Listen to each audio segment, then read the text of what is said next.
You're listening to the Evolving Truths podcast, featuring mother-daughter hosts Shannon and Alexus Rae, where honest and vulnerable conversations about personal growth create a connection between all of us. You're invited to experience the transformation that occurs when we allow the truth of who we are to evolve. Hello, you beautiful heart and soul. Thank you so much for being here. My name is Alexus Rae, and you are listening to the Evolving Truths podcast. With me today, as always, is my co-host and my mama, Shannon Day. Hey, Mom. Hey, Alexus. How are you doing? I like that you always sing that. It's very cute. It's been a little bit of a day. I was just tired. I'm functioning on 2 or 3 hours of sleep. And I was just like, I need a nap. Planned on a 30-minute nap. Hour or so, hour half later, 45 later, woke up. Did you not set an alarm? I did. But Echo and I sometimes have issues, and I want a specific sound to wake me up because I find it comforting. But I have to do that through the app. And in the app, she was like, well, surely you don't want to nap for just 30 minutes. So this must mean this time tomorrow. Anyway, it's a thing. It's fine. Then my bestie called. She was also kind of in a space. Clearly, we went out. I got to reconnect with her because with the way our schedules have been lately, we haven't been able to. And I think was really what I needed for the afternoon. And thank you so much for being flexible and allowing me to say, sorry, Booze, but we got to record later because I'm out with my bestie. Well, you didn't tell me you were out with your bestie. And based on the conversation that we had this morning, I thought you were working. So I'm like, yeah. Of course we can push it back. It's fine either way, whatever the reason was. I didn't have any plans this evening. Mm-hmm. So yeah, it's great. Way to take what you need though. I'll totally give you kudos for that. Everything that you still have to get done is still going to be there.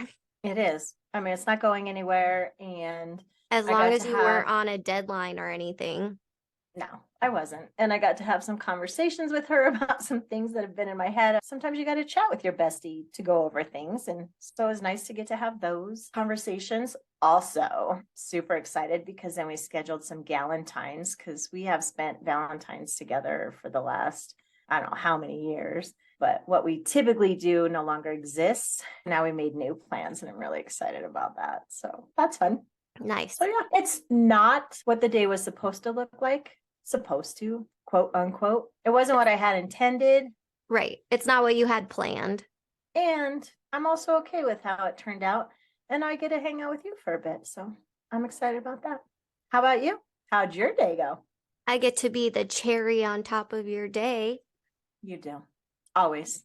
I will take that amazing self-prescribed placement in your sundae of amazing. The ice cream sundae that you would put a cherry on top. SUNDAE. Noted. Yeah, my day was good.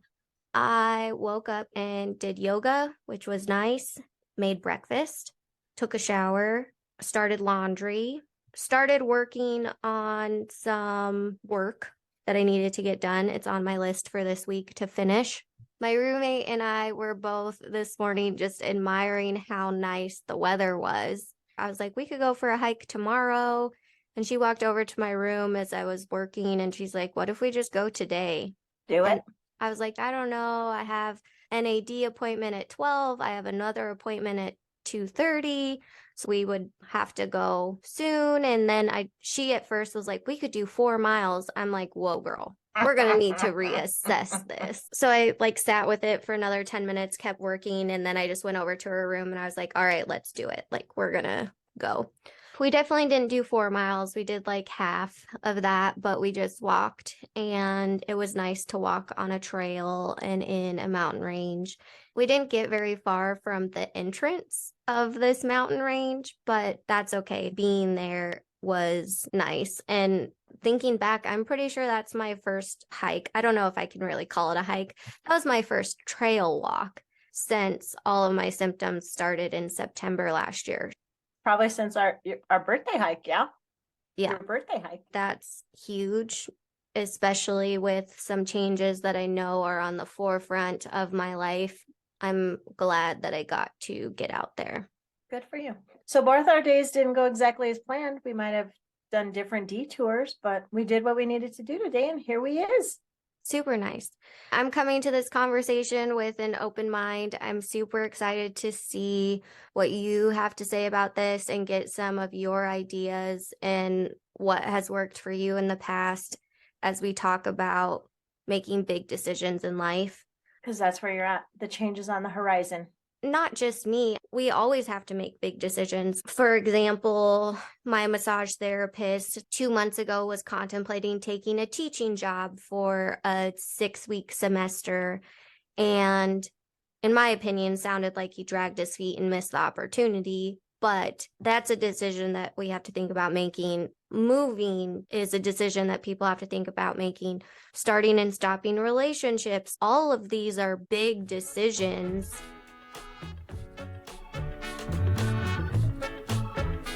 We could start with what separates or qualifies a big decision from a smaller decision or a decision that doesn't feel as impactful. Yeah. Like me deciding to meet my bestie today for beers instead of working this afternoon. Is that a small decision or a big decision? To me, that one's a daily small decision. But if you make enough of those, like 5 days in a row, then clearly you're going to have a big decision problem of, I haven't done my work. True. And sometimes with those small ones, you realize, so I've made this decision today, which then I need to look at the rest of my day and what it looks like. What did that impact? How does that affect tomorrow and the rest of my week? Because I have things planned already for tomorrow and the rest of the week. So how did making this decision for today, somewhat impulsive, not somewhat, it was impulsive. We had this conversation and just kind of went, yeah, here's where we both clearly are. Let's go do this. In this case, for us today, was time we both needed. And while, yes, I didn't get done what I had planned to do today, I don't have regrets about making that decision. And I think being okay with that and knowing, okay, so tomorrow I'm going to need to get up a little bit earlier to create more time in my day because I made this decision today. And I'm okay with that. I think it's different when you have the opportunity to adjust the rest of your schedule around it. That makes it easier to give yourself that permission and that grace versus when we have to make those decisions, but we don't know how we're going to make those adjustments. We don't know how we're going to find different time or rearranging priorities. Had you been on a deadline, had you been in circumstances where you didn't have flexibility, you wouldn't have chosen to spend your afternoon catching up with your friend the way that you did. Right. You just have that privilege. Ability. Exactly. 100%. It makes me think about my friend in law school and works 7 days a week. For her to have a half a day to make this decision, right now for her, that doesn't exist. Right. For her to even take 2 or 3 hours, the impact that it has in that case is so much bigger. I will fully own and disclose, there are times I make these decisions and then it's like, Shannon, why did you do that? Yes, having that flexibility and knowing today, it was great. Again, this was something we really needed just because the way both of our schedules have been and enjoyed it. And in this case, it feeds us and is a nice way to move forward for the rest of the week. Sure. You probably got more energy from that than you would have gotten from just trying to nose to the grindstone out your day the way you had originally planned. Yeah.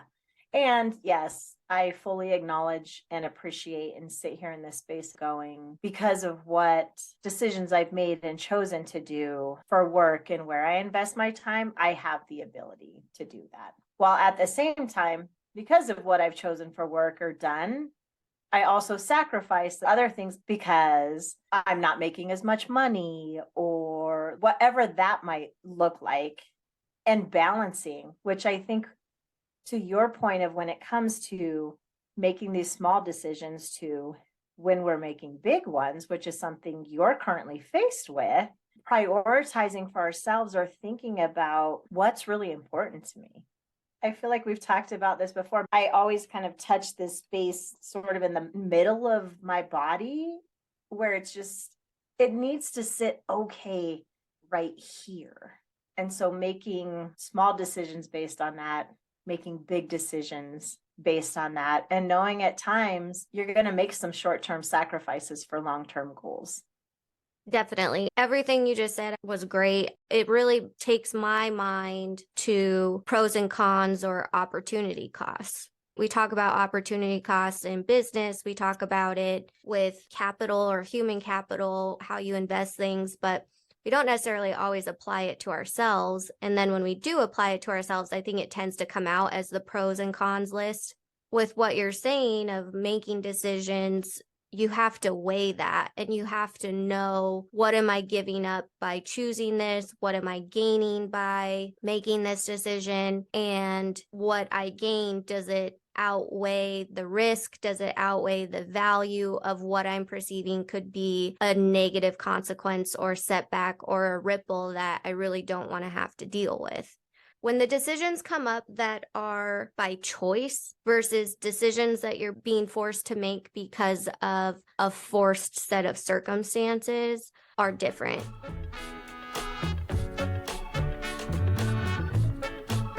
Really, the idea of bringing today's conversation up of how do we make big decisions and what has helped you to do that and to land in a place of being okay. When you say feeling it in the center of your body, it is trusting that gut to a certain instance. And sometimes it takes doing the pros and cons list. It takes 15 conversations of playing out the different scenarios in order for your mind and your heart to eventually somehow reach some alignment that then gives you that gut feeling of being okay. But I've also been in instances where my gut feeling at the very beginning was right, and I didn't actually have to go through such a long decision-making process where I just like draw it out and make it worse. When you say draw it out and make it worse for yourself, do you feel like because it's a decision you have to draw out that makes it worse? Like, tell me more about that last statement that you just made. Sure. A perception of my decision-making throughout the years has been that I can be really impulsive. Something can happen, and within 24 to 48 hours or a week, I'm on to the next direction. I can keep moving forward almost without missing a step. But what many people don't see about my decision-making process is when that moment hits, I've very often am already playing through that decision-making process on my own and just not talking about it out loud. The perception of being impulsive is hard for me to battle because I'm a very fast-paced person. And even when I'm moving fast, I still feel like I should be going faster, which not everyone can keep up with. When I just go boom, boom, boom, boom, boom, like this is what we're doing, this is what's next, this is how it's happening, that can be a lot for other people. Mm-hmm. The other piece that I'm really getting to is that gut instinct when something happens or a conversation happens. Historically, my decision-making process, I guess I'll just throw out the example, particularly in relationships, has been to retreat really fast and hard. I didn't have a lot of problem-solving skills when it came to romantic relationships and being able to work through things as far as communication goes. This is just the best example I could give. But over the years, trying to work on those skills so that I slow down my decision-making process and really think through what's good for me here and what's not great for me here, as opposed to just knee-jerk reaction and getting out as fast as I possibly can. There's some instances that's good, and then there's other instances that I wish I wouldn't have been so fast, such a quick draw kind of thing. It's interesting as you say that you used relationships as the example. So as the mom in this case, and with friends of mine watching this, I feel like you're saying this and you just said when getting out or when like making a decision of what's next, we're kind of doing it a little bit backwards.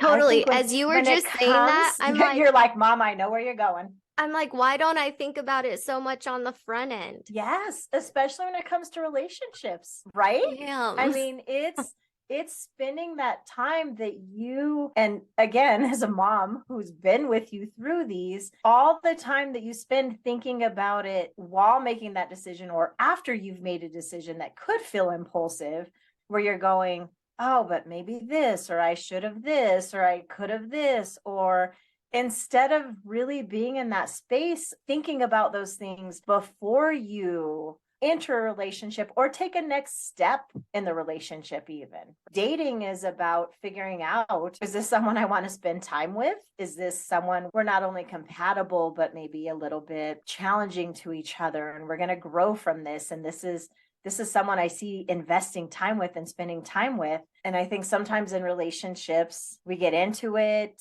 we start spending a ton of time with them. We don't take time to ask those questions. Yet when it comes time to get out, that's when those questions get asked. And I love that you just sat there thinking that, because I'm like, here I was getting ready to have a mom moment and you took it away from me. So guess I raised you well enough, or you developed well enough on your own that you're like, oh, right. As soon as you started like mom moment, I was like, oh, I hear it. Isn't that interesting? Also, I'm going to go back to pros and cons, which is something since you've been a child, bring to like teach you decision making skills and how you would think about doing these things. I was chatting with a friend of mine. She's asked about you, and I'm like, yeah, here's like what she's dealing with, and here's some suggestions I gave to her. She said, and I loved this piece. Yes, make your pros and cons list. But then she also said, especially I think on that pros side, or maybe both sides, scale your pros and cons, right? You could have your list of pros, but in that list of pros in your life and with your values and what you're looking for, where does this list of 7 things or 20 things that I listed, let's scale them.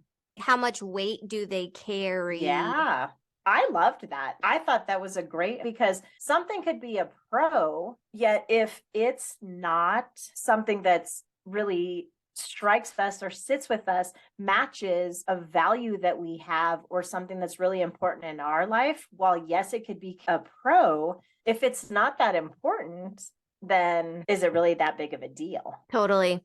I loved that.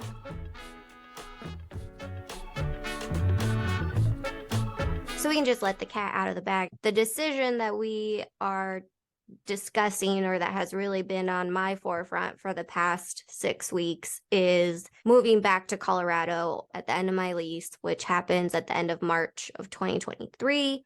I will have been here for a year, and it has been a really tough decision. I know that I'm making it from a place focused around my health, and that sucks, to be putting it plainly. I know that if my circumstances were different on a health level, I would probably be making different decisions, but they're not. I don't think it wouldn't even be a consideration. Like, we wouldn't be having this discussion if this migraine and all these symptoms and where it's set you since September had happened. This wouldn't even be a thing. So it's one of those where you talked about when we have to make decisions or get to, I guess let's maybe frame it that way. It's still a decision, but sometimes it is a have to when it feels forced or out of our control. If someone loses a loved one, that dramatically affects their life, and decisions now have to be made on that. Divorce, job change they weren't planning on, health, like you're saying, and you figuring out what's the best way to move forward. This discussion wouldn't be being had, and we wouldn't even be considering it if that wasn't the case. And so dealing with not only having to make the decision, but then what kind of feelings come up for you with thinking about the fact that you even have to contemplate this decision. Yeah, it's really emotional, actually, and challenging. Thankfully, throughout this process of symptoms and practicing rest and compassion and understanding for myself on a deeper level, I can be at the point now where it just is what it is. I don't feel animosity towards myself. I don't feel disappointment towards myself. I don't feel like a failure. I don't have any negative connotations tied to it. I also don't really have any positive ones. It just is. And that's huge progress from where I was even 3 months ago, thinking about September and October and November and just the symptoms and how much of a roller coaster it was. I think the last 5 months, health wise, have been more challenging than the months after the accident. Debilitation wise, my level of being able to recover, my level of tolerance, really just everything across the board has been much worse. In my observation, going through this with you, I think the thing that makes this difficult too is you knew I was in a car accident, here's what happened, and therefore I'm feeling this way. To hear, wow, I got a migraine. I've been dealing with those for years, yet this one's been different and affected my life in such a dramatic way. While you could point to the migraine, the act isn't as absolute as the car accident. It's like, no, I've been dealing with this. How come this one had to hit this way and change my life so much more than I ever expected? Yep, you hit the nail on the head. I couldn't have said it any better myself. I love too that you said now compared to even a few months ago and knowing, oh, here's the decision I need to make and coming at it from a place of not being resentful of it. If we always want to hold that piece of having resentment around a decision, especially when it's a hard decision or we've had to make a decision based on a life change, just how much more difficult that makes. My mom grew up in Greeley or in the Greeley area, left at a time when she had me and my brother and came back to Greeley. And her whole goal when she came back was to leave Greeley. That was back in the early 70s. And hearing her throughout your life make that statement of, when I met your dad, I was leaving Greeley and then I stayed because of him and because I met him. Or when I met Papa, I was getting out of this town and we ended up still having to be here. And I just think, what a sad way to live, resenting the fact that honestly, you met him, but you chose to have that relationship move forward. And here you've had this marriage of this many years. And yet one of your statements the entire time in this marriage and family and life that you've built is, I was leaving Greeley, but I didn't. If we're going to talk about big decisions and making them and at times being forced to make them, even in that space, find a way to frame it or reframe it. And even if you have to remind yourself consistently, if you come into that and carry resentment about a decision that you had to make, I mean, I look at her and now since losing my dad and her being the sole caregiver for his mom, she probably has more resentment now than ever before. Yeah. And I get it. 100%. I've helped a friend who had to be a caregiver much earlier in life, planned for her husband.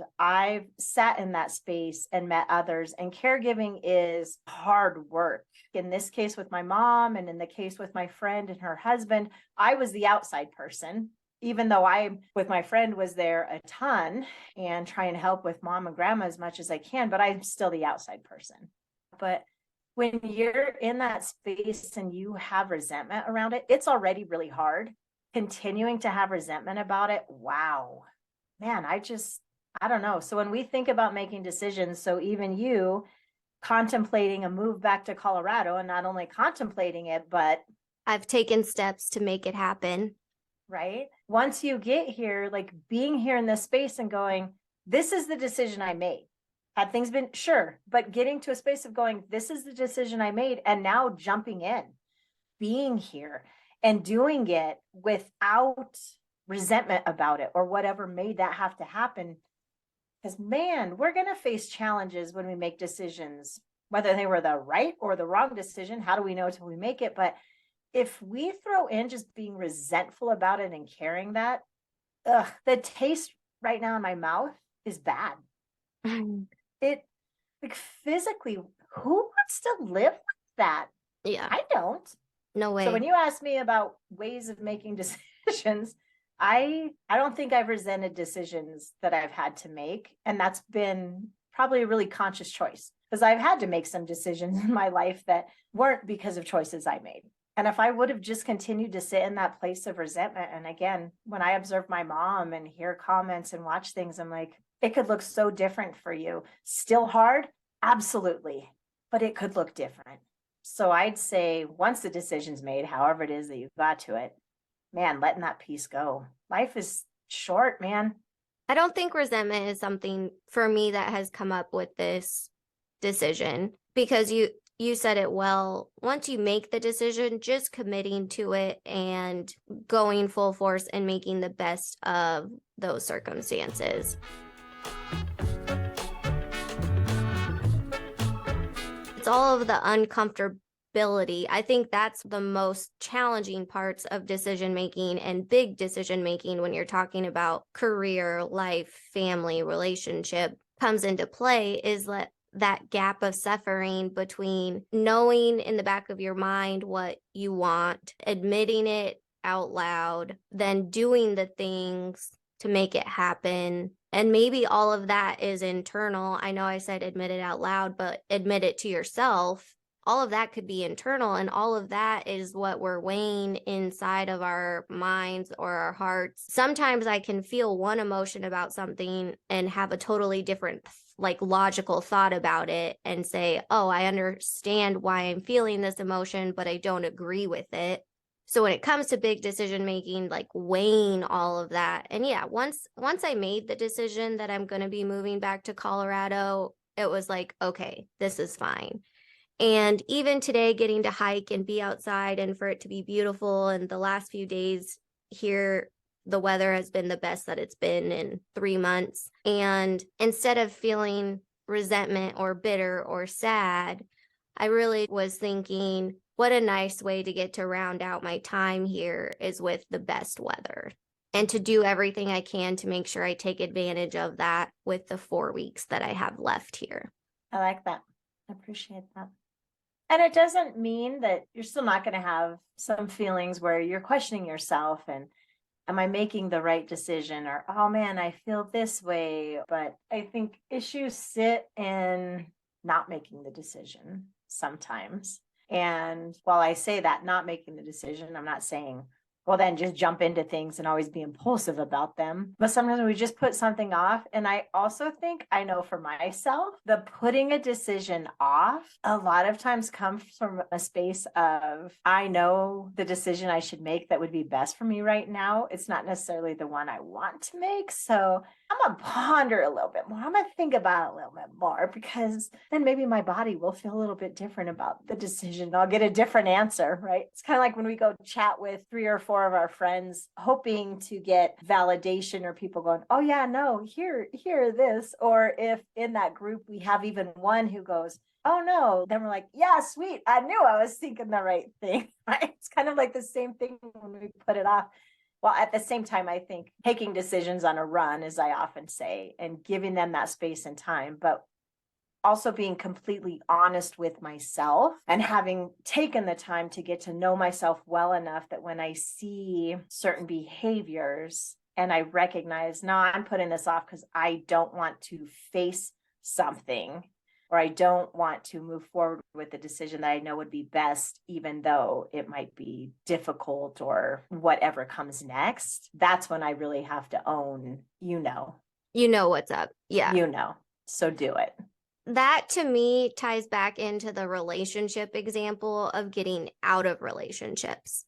Most of the time, I know so far my experience has been that was the decision that I needed to make. But being willing to get to that point, I needed to take my time and really weigh the pros and cons, and what am I gaining and what am I losing and what am I risking in order to be able to arrive at that point, which is true. I mean, we put off what we know is going to be painful because we don't want to deal with that. So think if we even invested quarter of the time that we spend trying to go, Is this what's right for me? Should I get out? Should I be here? Have I done enough? If we invested even a quarter or a half of the time that we invest later, if we invested it back then of going, is this a relationship, one, I even need to be in, or two, I'm in it now. Do I move it to the next level? And what does that next level look like? If we spent some time thinking about, and it's not just relationships, it's probably a lot of decisions we make in our life. Man, what a life lesson. Being human is amazing, right? It seems such as simple as I'm sitting here saying this. Yeah, take the time to think about it a little bit before or in these phases. And then one, either you're never faced with this decision that's now a hard, life-changing kind of space, or in the relationship, you're faced with different decisions that keep it moving forward, or you go, no, this isn't right. And you can kind of like, it's easier, I'll put that in quotes, to step out. I think leaving relationships is always challenging, but does that feel right? Am I making any sense here? Definitely. One thing that took a really long time in my life to develop was being able to tune into my body for some of those signals or conversations at the beginning of a decision-making process, as opposed to when I find myself in a set of circumstances and then my body's like really going into overdrive. For me, it tends to be health conditions. But picking up on those signals earlier in our decision-making process. You mentioned your gut. Even for me, as I've been going through this process of evaluating moving back to Colorado, and it was New Year's Day. 2023. Yeah, it was New Year's Day, and I just woke up and I just had this sense of calm in my body, and it just felt like Colorado was the next right step. Once I had that feeling, once I had that kind of experience in my body, I was like, okay, that's just what I'm going to do. And the mentalness, kind of like the mental conversation I was having in my head about should I do this, should I not do this, was just answered by that calm feeling of this is what you're going to do.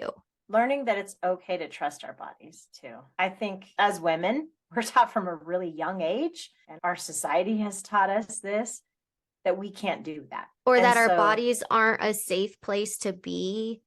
That was So so strange and weird to like get over that hump for myself on my development. Because then My how could we body is listen safe. to it? Yeah. How could we listen to it if it's not a safe place for us to be? How could we trust what it's telling us?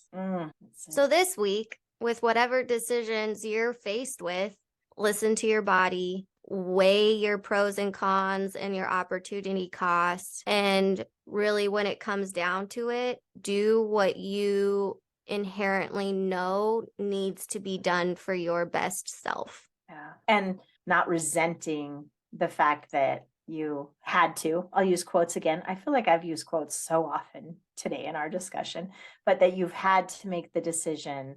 The resentment piece, man. When you've made it, then figure out, this is the decision I've made, and now how am I successful in this decision that I've just made? I was just racking my brain because what you're saying with not letting resentment build up and stuff, I know I have a term for this: radical acceptance. I like that. Where did we hear that somewhere, or have you taught that to me? It came from my therapist. Love her. Right? Shout out to Lauren. Naps to her. Radical acceptance of the decision that you make, and then the outcome that you choose to create comes from the energy that you go into it, the mindset, the framing, all of that positivity as far as your perspective goes can really make the best out of the big decisions that you have to make.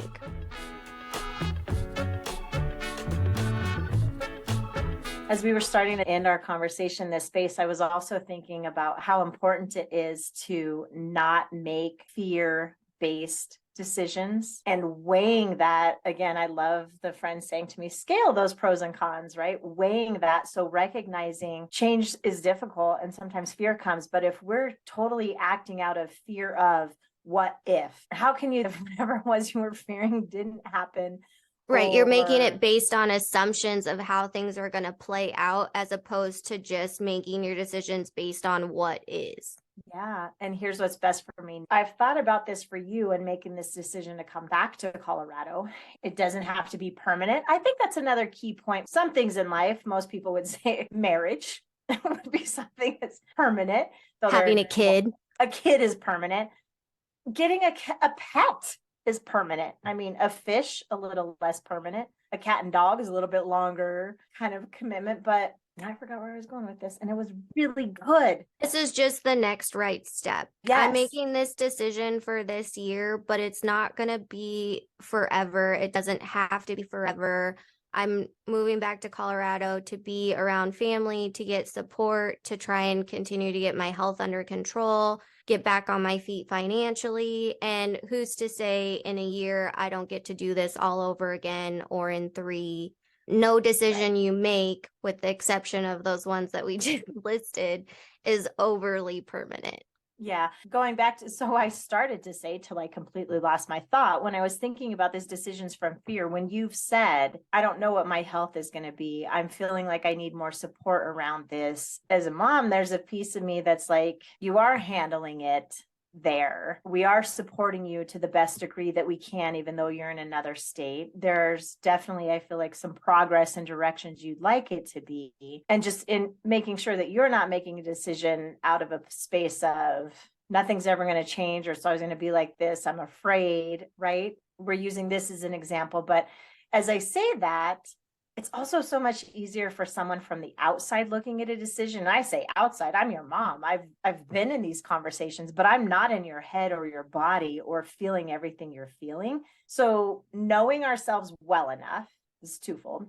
You could think, Mom, you just changed topics. I'm here. Knowing ourselves well enough to make sure that we aren't making a fear-based decision of what if, to also knowing as the person on the outside, when we look at others, we go, oh, they're making the decision based on this, or I think it's out of fear. Like I had to really check myself to make sure I wasn't placing that on you or thinking that, trusting that you were making the decision you needed to make. We had conversations about it, but it's your decision. And so how dare I from the outside go, well, it's a fear-based decision, or it's a putting it off decision, or so to that piece, I say, man, we got to know ourselves.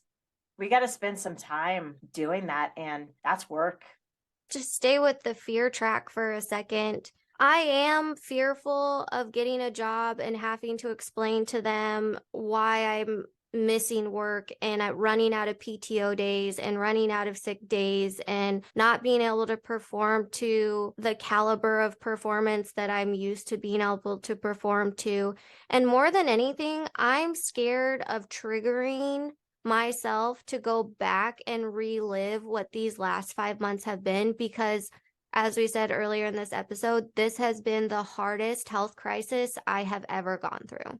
So there's that fear. And that fear becomes bigger and bigger when I think about I would need to get a certain type of job to be able to stay here in Arizona. And I just don't feel like my health is that dependable yet.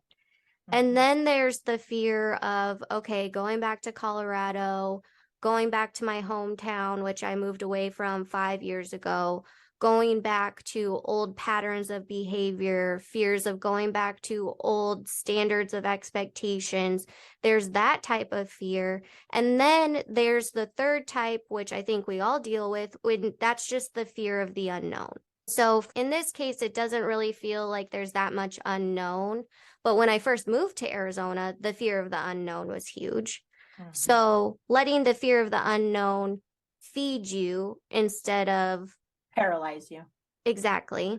And then weighing which type of fear in the circumstances that you're in for this decision, the right fear for you also. Like I could choose to try and take it on with a company out here and then in 6 months still have to move back to Colorado instead of just biting the bullet now and not having to break a lease or not having to, have those types of things go wrong. So I think I'm with you on not making fear-based decisions, and I would be lying if I said that there wasn't fear wrapped up in this decision.